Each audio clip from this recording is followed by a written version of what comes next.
We all know how frustrating goalkeepers are in FC24.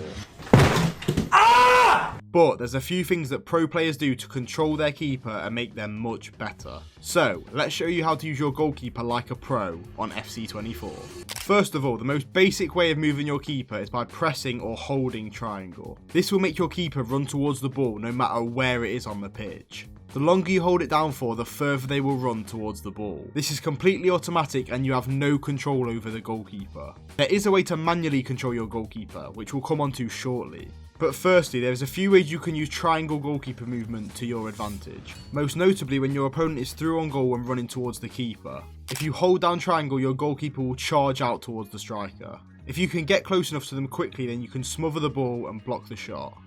But most of the time goalkeepers are useless in this position, so be careful when using it. You can also use this as a trick to bait your opponent when they're through on goal. If you start to bring your keeper out by holding triangle and then let go, they will run out, leaving your opponent the chance to try a chip shot. But then as you let go, your keeper will start to return to his line and make sure he saves that chip. Lastly, you can use it to make sure your keeper comes out and claims crosses, especially from corners. Now we're going to talk about how you can move your keeper manually and have much more control over their movements. In order to move your keeper, push your right analog stick in until you hear it click. And then, whilst it's pushed down, move in any direction. You can literally make your keeper move wherever you want by using this.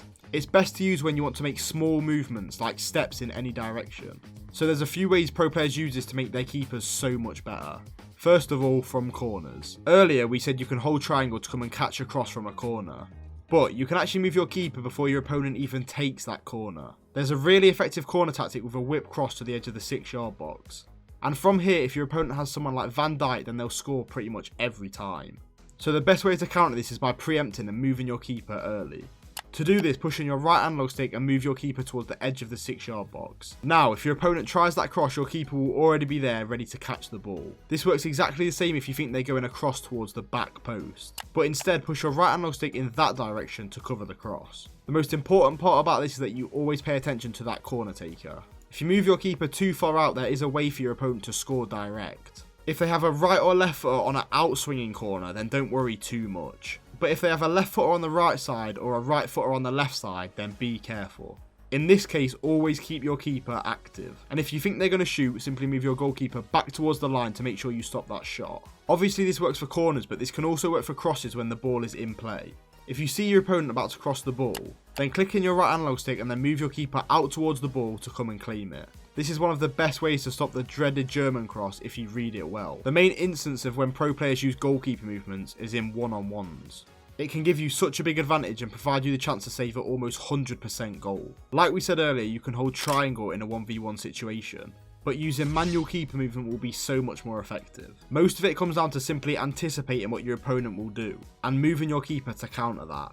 So when your opponent is in a one-on-one with you like this, it's always beneficial to move your keeper. Click in your right analog stick and then you can move left or right depending on which way you think they're going to shoot. So if they're through on goal with Mbappe taking it onto his right foot, most of the time we're going to anticipate a cross goal shot. Likewise, if we see Dembele cutting onto his weak foot, we will likely see a Trivela.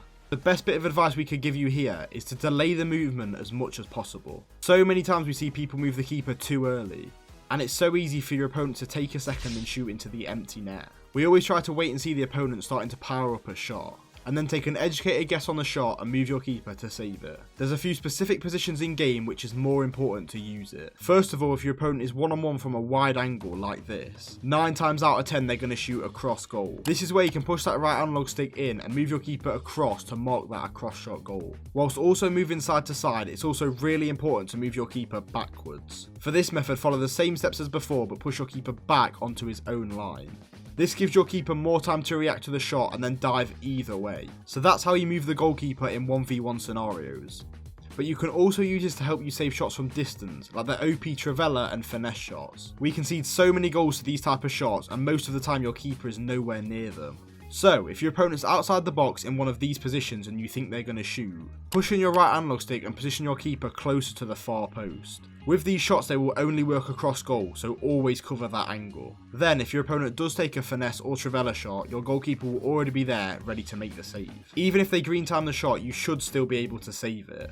Now you know how to move your keeper. There's a few things that pro players do to control their keeper when they have the ball. Firstly, if the keeper has the ball in his hands, you can actually make him drop it at his feet by pressing triangle. This can be really useful to get the ball on the floor and start a counter attack.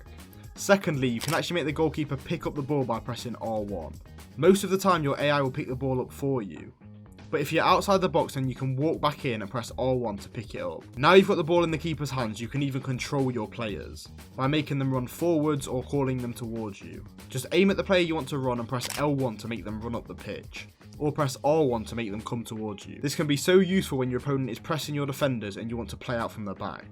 Lastly, there's a few things you can do to distribute the ball much better. You can obviously throw or kick the ball by pressing X or square. A lot of the time this will give you a really loopy throw which is very easy for your opponent to intercept. Instead, for a driven throw, hold R1 whilst you press X. This will throw the ball out much flatter and will get to your player much quicker. And for a driven kick, hold R1 whilst you press circle.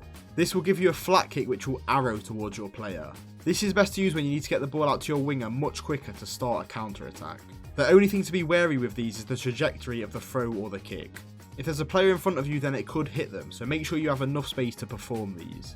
If you enjoyed this video, don't forget to like and subscribe, as we'll be giving you a lot of pro tips throughout FC24, including this video on how to use skills like a pro.